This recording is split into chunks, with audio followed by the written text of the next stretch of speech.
घटना चक्र दृष्टि में जिसमें समान विज्ञान में हम लोग जीव विज्ञान का अगला भाग पढ़ते हैं, जिसमें मछलियों के नाम से समानता रखने वाले विभिन्न जीव, जैसे जेलीफिश जो कि है नाइडेरिया या निडेरिया के नाम संघ का नाम है।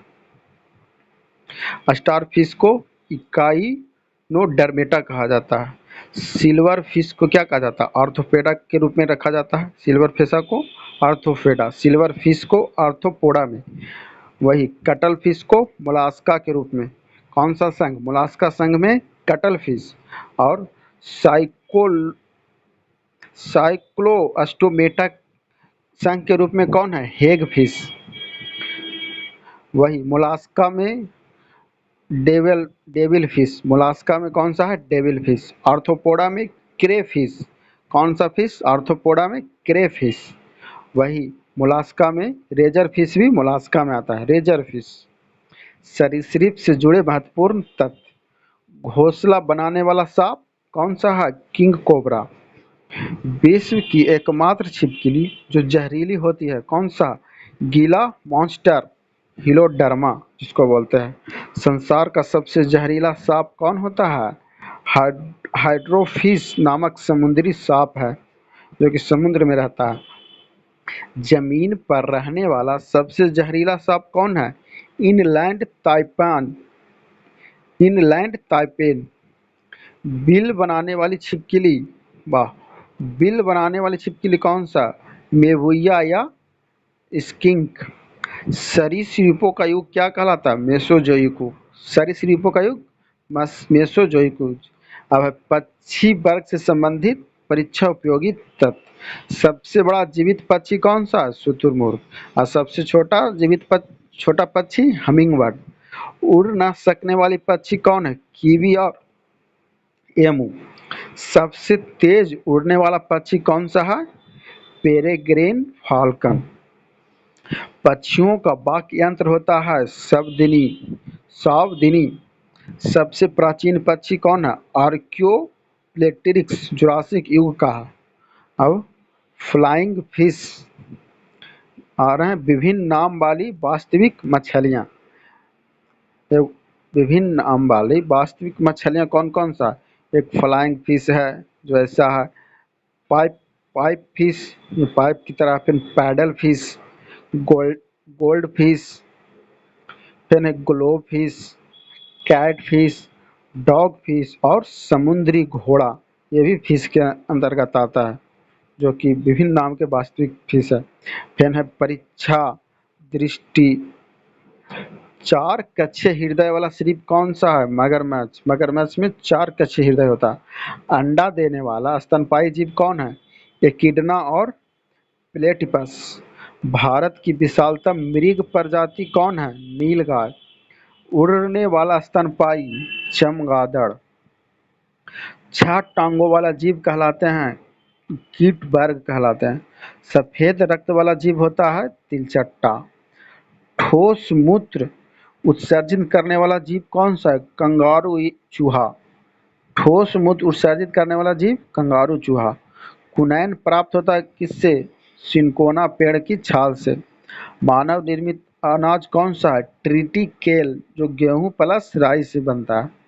अफीम पोस्ता पौधे का कौन सा भाग होता है? अधपका फल। अफीम जो कि पोस्ता पौधे का कौन सा भाग होता है? अधपका फल। अफीम के पौधे से प्राप्त उत्पाद क्या है? नोस्कापिन, मार्फिन और हीरोइन। अफीम के पौधे से प्राप्त उत्पाद क्या है? नोस्कापिन, मार्फिन और हीरोइन। जलीय स्तनपायी। जलीय स्तनपायी कौन कौन है? जिसमें ब्लू व्हेल पृथ्वी का सबसे विशालतम स्तनपायी। फिर है स्पर्म व्हेल जो कि विशालतम है, दांत वाली व्हेल है ये। फिर है समुद्री शेर, सील या फोका। फिर है बालरस बाल बालरस है जलीय स्तनपायी। फिर जलीय स्तनपायी डॉल्फिन भी है। एक समुद्री गाय को भी डालिए जलीय स्तनपायी में रखा गया है। स्तनधारी। स्तनधारी में हो गया प्रोटोथीरिया जो कि अंडा देने वाला स्तनधारी में के उदाहरण कौन आता है? एकिडना और प्लेटिपस, वो हो गया प्रोटोथीरिया के अंतर्गत आता है। अब है यूथीरिया, यूथीरिया, यूथीरिया जिसमें पूर्ण विकसित शिशु का जन्म होता है। जैसे उदाहरण के रूप में कुत्ता, गाय, मनुष्य आदि में पूर्ण विकसित शिशु का जन्म होता है, जिसको यूथीरिया के रूप में जानते हैं। अब है मेटाथीरिया के रूप में। मेटाथीरिया में हो जिसमें हो क्या होता है? अपरिपक्व बच्चों का जन्म देना। विकसित होने पर मार्सुपियस थैली में बच्चे का रख रखाव। इसका एक ही उदाहरण है कंगारू, कंगारू जो अपने पेट में ही बच्चे को रखता है। अब है जीवों के नाम का द्विनाम पद्धति किसने दिया? जीवों के नाम का द्विनाम पद्धति के जनक कौन है? Carolus Linnaeus. लैटिन भाषा के दो शब्द है एक्स और वाई। एक्स मिस हो गया वंश और वाई मिस जाति। वंश का सूचक जीनस और जाति का स्पीशीज का सूचक बाई। महत्वपूर्ण जीवों के वैज्ञानिक नाम। मनुष्य का वैज्ञानिक नाम क्या है? Homo sapiens. गाय का वैज्ञानिक नाम क्या है? बॉस टॉरस गाय के वैज्ञानिक नाम। वही बिल्ली, बिल्ली के वैज्ञानिक नाम क्या है? Felis कैटस, Felis कैटस। कुत्ता के वैज्ञानिक नाम क्या है? कैनिस लूप फैमिलियारिस, कैनिस लूप्स फैमिलियारिस कुत्ता का वैज्ञानिक नाम। घरेलू मक्खी का वैज्ञानिक नाम क्या है? घरेलू मक्खी का वैज्ञानिक नाम मस्का डोमेस्टिका, मुस्का, मुस्का डोमेस्टिका घरेलू मक्खी के वैज्ञानिक नाम। शेर का वैज्ञानिक नाम क्या है? पैंथेरा लियो, शेर का वैज्ञानिक नाम पैंथेरा लियो। वही आम का वैज्ञानिक नाम क्या है? मैंजीफेरा इंडिका, मैंजीफेरा इंडिका आम का वैज्ञानिक नाम। धान के वैज्ञानिक नाम क्या है? ओरा ओराइजा सैटिवा, ओराइजा सैटिवा जो कि धान के वैज्ञानिक नाम है। गेहूं के वैज्ञानिक नाम क्या है? ट्रिटिकम एस्टिवस। चना, चना का वैज्ञानिक नाम साइरस एरिटनम, साइरस एरिटनम चना के वैज्ञानिक नाम। मटर का वैज्ञानिक नाम क्या है? पाइसम सैटिवम, मटर के वैज्ञानिक नाम पाइसम सैटिवम। अब कोशिका के बारे में जानते हैं। कोशिका, कोशिका की परिभाषा क्या है? जीवों की संरचना एवं क्रियात्मक इकाई को कोशिका कहा जाता है। जीवों की संरचनात्मक एवं क्रियात्मक इकाई को कोशिका कहा था। कोशिका की खोजकर्ता कौन है? Robert hook. रॉबर्ट हुक ने कोशिका की खोज कब की? 1665 में। इसके पुस्तक का नाम क्या है? रॉबर्ट हुक द्वारा पुस्तक का लिखा गया जिसका नाम है माइक्रोग्राफिया, जिसमें कोशिका शब्द का उल्लेख। कोशिका सिद्धांत के प्रतिपादक कौन है? स्लाइडेन एवं सान। कोशिका सिद्धांत के प्रतिपादक कौन है? स्लाइडे एवं स्वान।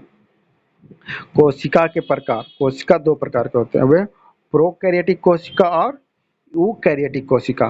प्रोकैरियोटिक कोशिका में आता है जो कि केंद्रक है, केंद्रक कला, केंद्रिका, कलायुक्त, कोशिकांग अनुपस्थित हैं।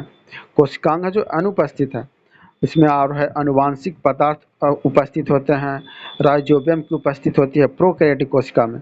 जैसे उदाहरण के लिए जीवाणु और नील हरित शैवाल होते हैं। यूकैरियोटिक कोशिका में पूर्ण विकसित केंद्रक और केंद्रिका तथा कला युक्त कोशिकांग होते हैं। इसमें हिस्टोन प्रोटीन की उपस्थिति होती है। यूकैरियोटिक में हिस्टोन प्रोटीन की उपस्थिति है।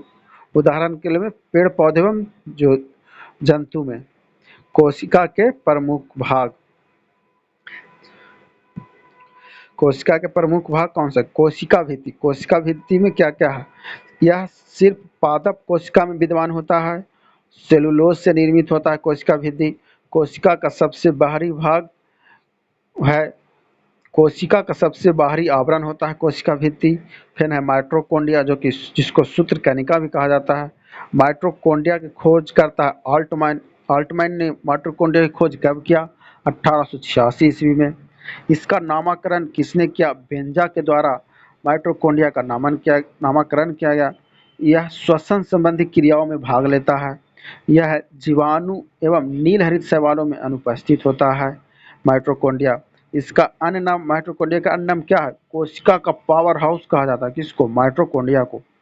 क्रेब चक्र इसी में संपन्न होता है। माइटोकॉन्ड्रिया में क्रेब चक्र संपन्न होता है। अब राइजोबियम के बारे में जानते हैं। राइजोबियम का नामकरण किसके द्वारा किया? रावट के द्वारा।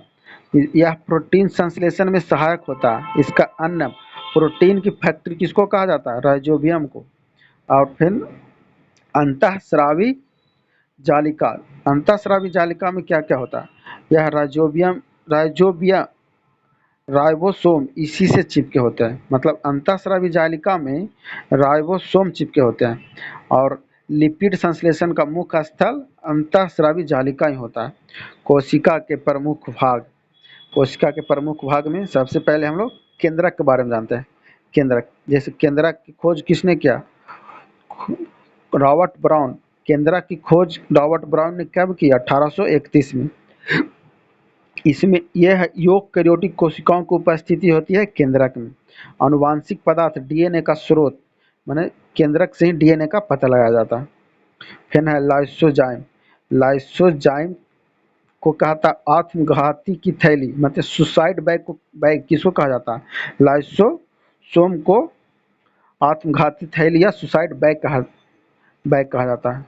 लाइसोसोम के खोजकर्ता कौन है? डी डुबे। डी डुबे ने 1958 में लाइसोसोम की खोज की। इसमें गोल्जी कॉय में, यह किस में निर्माण होता है? गोल्जी कॉय में निर्माण होता है। स्तनधारियों की लाल रक्त कणिकाओं में अनुपस्थित होती है। यह स्तनधारियों की लाल रक्त कणिकाओं में अनुपस्थित होती है। अब है गोल्जी वाडी या गोल्जी कॉय। गोल्जी कॉय के खोजकर्ता कौन है? Camillo Golgi. कब किए? 1898 ईस्वी में। इसकी इकाई क्या है? सिस्टर्नी। गोल्जी कॉय की इकाई क्या है? सिस्टर्नी। इसका अन्य नाम क्या है? जैसे गोल्जी कॉय उपकरण कोशिका के अणुओं का यातायात प्रबंधक है। यातायात प्रबंधक किसको बोला जाता है? गोल्जी कॉय को। इसमें ग्लाइकोप्रोटीन और ग्लाइकोलिपिड का निर्माण होता है। गोल्जी कॉय या गोल्जी बॉडी में ग्लाइकोप्रोटीन और ग्लाइकोलिपिड का निर्माण होता है। फिर है लवक। लवक केवल पादपों की उपस्थिति, लवक में केवल पादप में ही उपस्थित होता है। जैसे हरित लवक। लवक की खोजकर्ता कौन है? हैकेल। हैकेल ने कब लिया था, कब खोज किया था लवक का? 1865। हरित लवक जो कि हरे रंग के रहता है। पादप कोशिका एवं जंतु कोशिका में अंतर। जैसे कोशिका भित्ति किस में पाया जाता है? पादप कोशिका में कोशिका भित्ति उपस्थित होता है, लेकिन जंतु कोशिका भित्ति अनुपस्थित होता है। वैसे ही लवक, लवक जो है पादप कोशिका में उपस्थित होता है और जंतु कोशिका में अनुपस्थित होता है। फिर तारकाय। तारकाय है जो पादप कोशिका में उपस्थित होता है और जंतु कोशिका में अनुपस्थित होता है।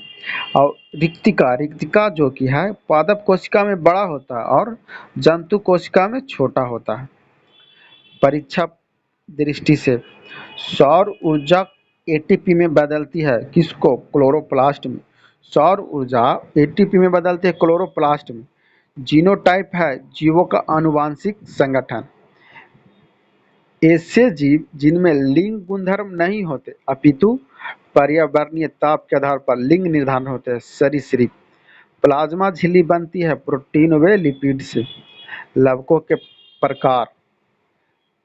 प्लास्टिड्स के प्रकार जैसे अवर्णी लवक। ल्यूकोप्लास्ट। ल्यूकोप्लास्ट में क्या क्या है? यह सूर्य के प्रकाश से वंचित पादप भागों में विद्यमान होता है। जहाँ सूर्य नहीं मिलता वहाँ पादप अवर्णी लवक पाए जाते हैं। यह रंगहीन लवक है। अवर्णी लवक रंगहीन है और संग्राहक उत्तक है। अवस्थिति जड़ एवं भूमिगत तनु में पाया जाता है। ये कहाँ पाया जाता है? जड़ एवं भूमिगत तनु में। वर्णी लवक। क्रोमोप्लास्ट। वर्णी लवक यह रंगीन लवक है। यह रंगहीन नहीं, रंगीन लवक है। इसकी उपस्थिति है फूल पुष्प में, फल भित्ति, बीज आदि में। जैसे उदाहरण में टमाटर का लाल रंग किसके कारण होता है? लाइकोपीन के कारण। गाजर का रंग किसके कारण? कैरोटीन के कारण होता है। चुकंदर का रंग भी विटामिन के कारण।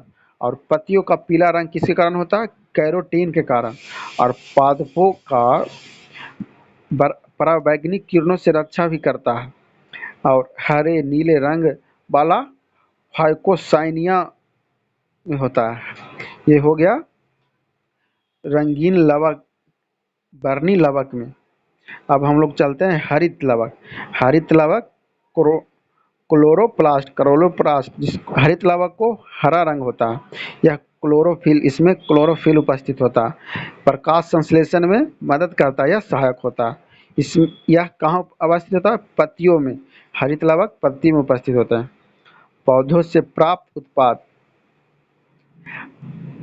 प्रकंद में कौन कौन आता है? प्रकंद में आ गया अदरक, स्तंभ कंद या रूपांतरित तना में आलू, सलकंद में लहसुन आएगा। सलकंद में कौन आएगा? लहसुन।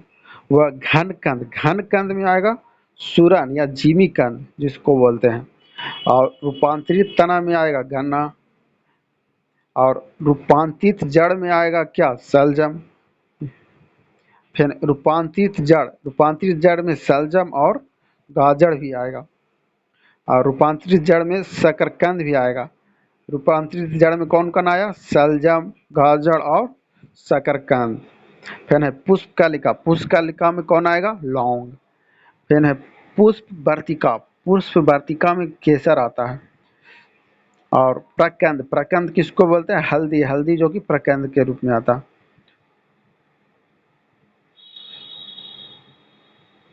अब है परीक्षा दृष्टि। नाभिक केंद्रक न्यूक्लियस के अतिरिक्त नाभिक या केंद्रक के अतिरिक्त डीएनए का उपस्थित वाले कोशिकांग माइटोकॉन्ड्रिया या हरित लवक है।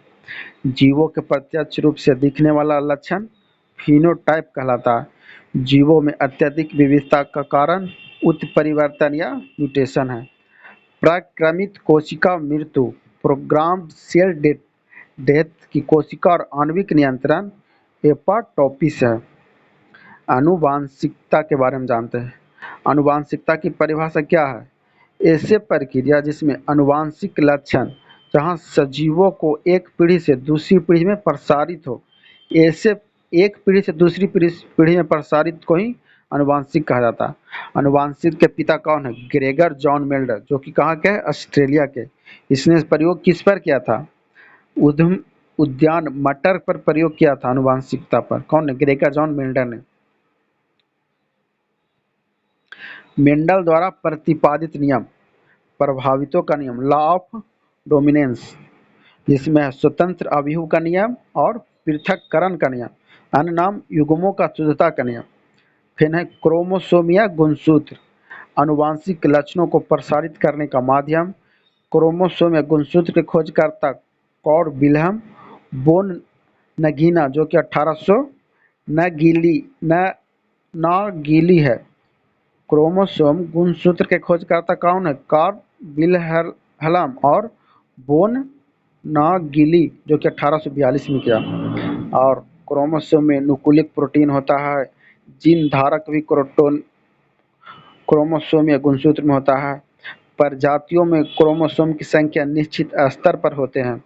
प्रजातियों में क्रोमोसोम की संख्या निश्चित स्तर पर होते हैं। और क्रोमोसोम के नाम कौन दिया? बाल्डेयर ने। कब दिया? 1888 में। जीन। अब जीन के बारे में जानते हैं। आनुवांशिक की मूलभूत इकाई क्या है? जीन। आनुवांशिक की मूलभूत इकाई क्या है? जीनों का अनुक्रम। सबसे पहले उत्परिवर्तन, उत्परिवर्तन से फिर जाएगा अनुक्रम आधार में परिवर्तन, फिर जीनोम, उसके बाद जीनों का अनुक्रम। आनुवांशिक लक्षण धारण करने वाली क्रोमोसोम पर स्थित डीएनए से बनी अति सूक्ष्म संरचनाएं हैं। जीनोम के सभी गुणसूत्रों का संरचनात्मक एवं पर्याकात्मक संगठन। जीनोम चित्रण। जीन का नामकरण किसने किया? विल्हेम जोहानसन ने। कब? 1909 में। अब है जंपिंग जीन या प्लवम जीन सर्वप्रथम किस पर प्रयोग किया गया? मक्का पर प्रयोग किया। इसके खोजकर्ता बारबरा मैक्लिंटॉक, यूएसए का। नोबेल पुरस्कार कब मिला? 1983 में। ट्रोपोसोम में हो गया कोशिकाओं में डीएनए का खंडन। ऐसे आनुवांशिक तत्व जो एक गुणसूत्र में एक स्थान से दूसरे स्थान पर जाने में समर्थ होता है, वो जीनोम होता है। अनुलेखन ट्रांसक्रिप्शन और रिवर्स। डीएनए से आरएनए में जाने के लिए अनुलेखन और आरएनए से डीएनए में रिवर्स ट्रांसक्रिप्शन। डीएनए डीएनए के बारे में जानते हैं। डीएनए का खोजकर्ता कौन है? स्विस रसायन शास्त्री फ्रेडरिक मिशर ने 1869 में डीएनए की खोज किया। कुंडलीकार विन्यास के खोजकर्ता डॉक्टर जेम्स वाटसन और फ्रांसिस क्रिक, एचएम विल्सन और फ्रैंकलिन ने 1953 ने कुंडलीकार विन्यास की खोज की। न्यूक्लियस अम्ल भी इसमें होता है। प्रयोगशाला में सर्वप्रथम प्रकाश संश्लेषण किसने का? हरगोविंद खुराना द्वारा दिया गया। डीऑक्सोराइबोज़ोम शर्करा डीएनए में होता है। फास्फेट भी डीएनए में होता है। नाइट्रोजनी बेस में एडेनिन, ग्वानिन, थाइमिन और साइटोसिन सब ये डीएनए में आता है। RNA RNA transfer RNA protein संश्लेषण होती है। अमीनो अम्ल राइबोसोम पर लाना टीआरएनए होता है। टीआरएनए से प्रोटीन संश्लेषण द्वारा अमीनो अम्ल का राइबोसोम पर लाया जाता है टीआरएनए से। आरएनए के प्रकार आरआरएनए से प्रोटीन संश्लेषण में सहायक राइबोसोम आरएनए होता है और एमआरएनए मैसेंजर आरएनए कहलाता है। यह केंद्रक के बाहर प्रोटीन संश्लेषण हेतु उपयुक्त अमीनो अम्ल को चुनने के लिए होता है। डीएनए का फुल फॉर्म क्या होता है? डीऑक्सी राइबोन्यूक्लिक एसिड और आरएनए का फुल फॉर्म राइबोन्यूक्लिक एसिड होता है। परीक्षा उपयोग महत्वपूर्ण तथ्य। डीएनए में उपलब्ध यौगिक जो अमीनो अम्ल नहीं है बनता है कहाँ? ट्रायोसिन। डीएनए में मौजूद शर्करा राइबोसोम होते हैं आरएनए। साधारण मानव कोशिका में गुणसूत्रों की संख्या कितनी होती है? 46 या 23 जोड़े। मेंडल का आनुवंशिक सिद्धांत आधारित है लैंगिक जनन पर। अब है डीएनए एवं आरएनए के मुख्य अंतर। डीएनए और आरएनए में क्या क्या अंतर है उसके बारे में। डीएनए डीऑक्सीराइबो सकरा है, ये है। आरएनए होता है राइबोस सकरा। डीएनए में बेस में हो गया एडिसिन, ग्वानिन, थाइमिन और साइटोसिन। आरएनए में बेस हो गया थाइमिन के स्थान पर यूरेसिल।